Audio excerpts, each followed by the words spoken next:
दोस्तों नमस्कार, आप देख रहे हैं इंडिया न्यूज का डिजिटल प्लेटफार्म। मैं हूं नरेंद्र यादव। भारत एक बड़ा गणराज्य है। देश का सबसे बड़ा लोकतंत्र भारत में है। इसको कोई देश नाकार नहीं सकता है। इसे कोई देश किनारे नहीं रख सकता है, विशेषकर जब विश्व में शांति की स्थापना की बात हो और वैश्विक राजनीति की बात हो। इस मामले को लेकर ट्रंप भी मोदी के मुरीद हुए हैं।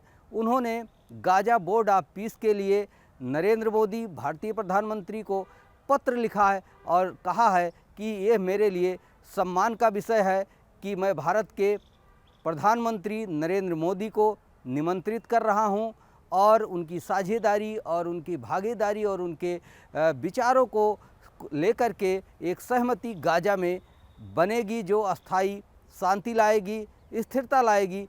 साथ ही गाजा के विकास के लिए एक बड़ी योजना बनाई जाएगी, उस पर काम किया जाएगा। गौरतलब है कि यूएस के राष्ट्रपति डोनाल्ड ट्रंप ने पहले ही 29 सितंबर को ऐलान किया था कि इजरायल और गाजा के बीच युद्ध रोका जाएगा, वहां पर स्थिरता लाई जाएगी और इसके बाद विकास के काम किए जाएंगे, जिससे वहां पर जो लोग फंसे हुए हैं उनको आवास उपलब्ध कराना, उनको मूलभूत आवश्यकताएं उपलब्ध कराना, चिकित्सकीय सेवाएं उपलब्ध कराना, ये सारी इस योजना का हिस्सा होगी। पीस टॉक के बाद एक योजना बनेगी, उसमें भी पीएम नरेंद्र मोदी की साझेदारी होगी।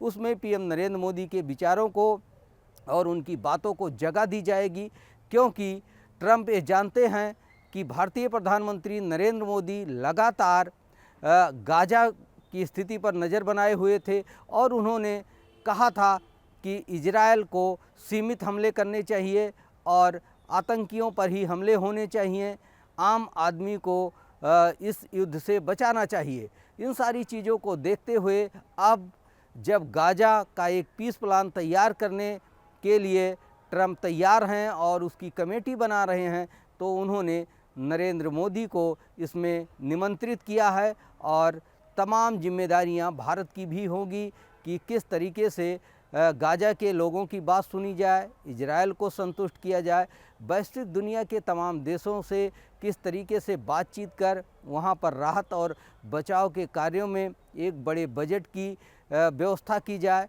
इसको लेकर के ट्रंप अगुवाई कर रहे हैं और तमाम अपने उन भरोसेमंद हिस्सेदारों को, साझेदारों को, मित्र राष्ट्राध्यक्षों को आमंत्रित कर रहे हैं, जिससे गाजा में पीस टॉक को आगे बढ़ाया जा सके और इसके बाद अस्थाई और एक स्थिर शांति वहां पर ला करके विकास के कार्यों को किया जा सके। गौरतलब है कि जिस तरीके से टैरिफ को लेकर भारत और अमेरिका के बीच में दूरियां बनी थी, तमाम तनाव के हालात बने थे, ऐसे में ट्रंप भारत आने वाले हैं।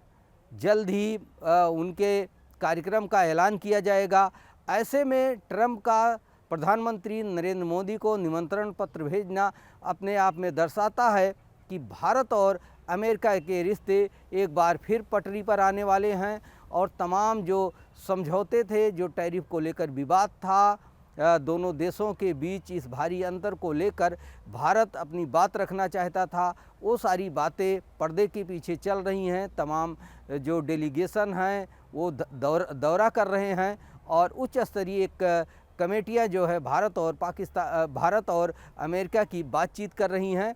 इसको लेकर उम्मीद की जा रही है कि तमाम वो जो डिस्प्यूट थे वो अमेरिकी राष्ट्रपति ट्रंप के भारत आने से पहले हल कर लिए जाएंगे। लेकिन जिस तरीके से ट्रंप ने प्रधानमंत्री नरेंद्र मोदी को पत्र लिखकर उनकी हिस्सेदारी और उनके योगदान की सराहना की है, इससे साफ लगता है कि ट्रंप का रुख अब भारत की तरफ बदलता हुआ दिखाई पड़ रहा है।